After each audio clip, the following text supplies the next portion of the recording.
I have prepared to speak on the Diamond Sutra in the Chinese language, but on second thought, since we have a mixture of English-speaking and Chinese-speaking devotees in here, I may as well just spend the whole session in answering questions. Whenever we speak about coming to a temple, we say, we go for meditation, we go for a lunch, especially a free lunch. We go for a lunch, we go for meditation. And so some people, it's just go for a free lunch. But don't you know that if you just come for a lunch, you have wasted the precious element of the time. Why? You're eating your lunch, and it just nourishes your physical body. The lunch, food, just nourishes your physical body and maintain your physical body, maintain your life. But what is more important? Wisdom life. Your wisdom life lasts forever. The physical life only lasts for 100 years at the most. It's easy to find a 1,000-year tree in a forest than to find a 100-year man or woman in the world. We won't live more than 100 years. If you are well past 100 years, our governor will give you an award, and that's called a 100 years award. Everybody's waiting for that award. By the time we're all gone, you're still sitting in there waiting for that award. So, nourish not just your physical body, the wisdom body. I'm not going to give a Dharma talk on wisdom life and physical life, otherwise this can't be answered in this session. So I will stop at that point and pick up these questions and try to answer them. So my first question, how to connect properly with the 1,000 hands Buddha. So how do you connect properly with the 1,000 hands Buddha? How to connect? What do you mean by connect? Let's define what's connect. Connect, I think, is just to liaise with, to be in touch with, to know, to acknowledge, to establish some sort of a relationship between the 1,000 Buddha, the 1,000 hands Buddha, and yourself. By the way, 1,000 hands Bodhisattva, not Buddha. How do you connect properly?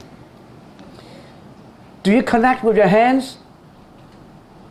Do you connect by writing a piece of paper and asking questions? He wouldn't be able to answer. You connect by the mind. Let's define it that. No connection can be done except through the mind, through your own mind. Is your mind at it? If you're being mindful, then you have the connection. If you're being devoted, you have the connection. If you're sincere, you have the connection. If you moralize your conduct, if you're always doing the right deeds, if you're compassionate, if you're charitable, you set up the connection. If you always perform evil actions, if you're always doing things that you shouldn't be doing, you cannot connect with the 1,000 hands Bodhisattva. So in other words, it's through the mind that connects, not with money.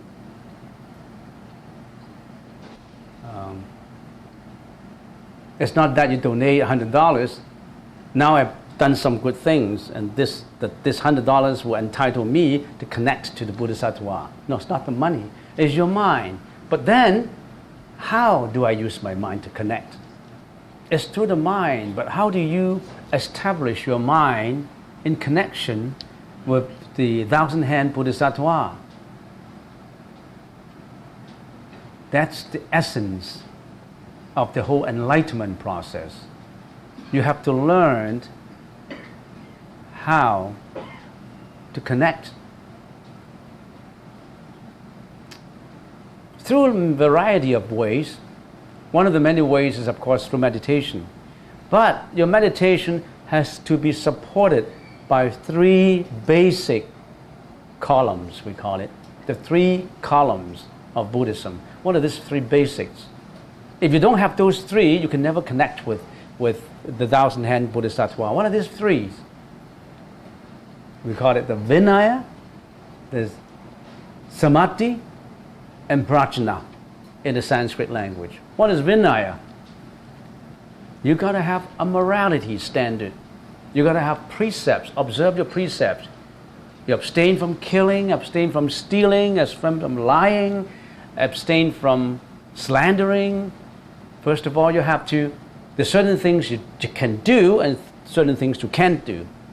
You have to have a morality standard to maintain that morality in you so that you're prepared, so that your ground is purified. With a purified ground, with a purified mind, you're ready to accept, you're ready to connect. So morality is the most important. It does not matter how much meditation you do. You do 24 hours a day meditation, you do 10 hours, say 20 hours per day, which is almost impossible to most people. And for the rest of the 4 hours, you go on drinking and fooling around and doing evil things. How can your meditation help you? So you really have to walk the righteous path. So that's the support for meditation. Meditation does not just happen in Buddhism, you know. Even in Christianity, in Roman Catholic, all those other religions can meditate, not just Buddhism. But you have to build your meditation on a sound ground, a purified ground. That is Vinaya or morality. The second one is samadhi. Samadhi is equanimity of mind, peacefulness of mind, or concentration.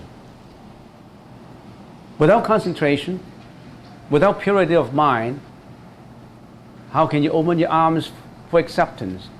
How can you reach out? So you really have to have the purity of mind.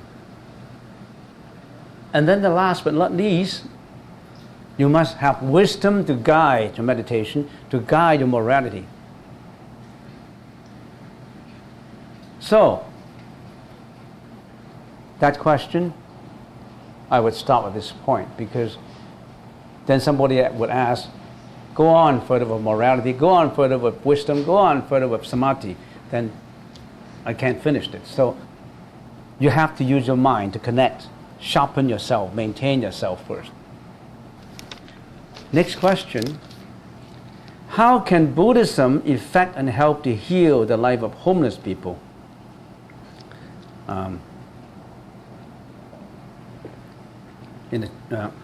How can Buddhism affect to help to heal the life of homeless people?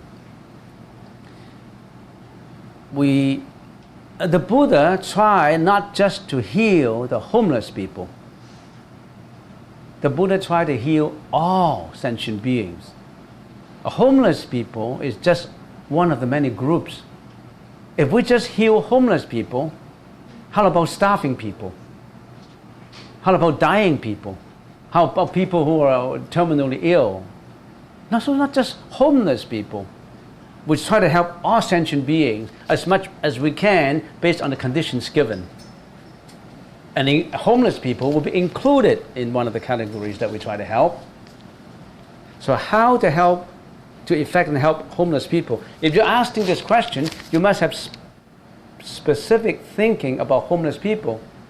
Why don't you give some recommendations? I like particularly to help homeless people, and here are the suggestions. Homeless people have this kind of characteristics, and homeless people would need remedies for that. Homeless people would certainly include what categories. You give us all the details, and we work on those characteristics. Because you have to be given, once you identify the problem, we have to know the causes of the problem so we can resolve the problem, solve the problem. If we identify the problem without trying to find the causes, how can we heal them? What are the causes of homeless people? Why do they become homeless? Are you talking about homeless people at home or abroad? There's so many homeless people abroad. And sometimes homeless people may not have as much suffering as the starving people. In Southeast Asia, where the weather is so warm, many people like to be homeless, wandering in the forest. It's so warm. pick the mango trees and pick the bananas and coconuts, and they live. But starving people, they will starve to death. Don't you think it's more important to save, immediately save, urgently save the starving people than the homeless people? So please, I have a lot of counter questions that you have to help me to answer before I can put forward the answer for you. But certainly homeless people will be included in there. Next question. So this is a long piece of paper with a lot of words written on it. Dear Venerable, 22 people have signed up for the cooking class. Surprisingly, 22 people signed up for the cooking class. The suggested time is Saturdays after lunch, and many of us live far away from the temple. Please talk to Chef Ming. Certainly he would be happy about it because a lot of people will be his students. And let me know the cost, and we'll email and have phone everybody. The cooking class shall be done in demonstration style. Of course, not in eating style. If the class is in eating style, then there will be more than 22 people. We started with 4 classes, and etc., and Laura organized this. Very good. So I'll talk to Ming about it. 22 people. That's a good size class. And I'm thinking of some wild ideas coming to my mind right now, because we've been eating Oriental food. In that class of 22 people, it's multicultural. I would like to venture into Italian vegetarian, French vegetarian, Czechoslovakian vegetarian. So we are really the international Buddhist society, international diet, food. So we have a long-range planning on the cookery.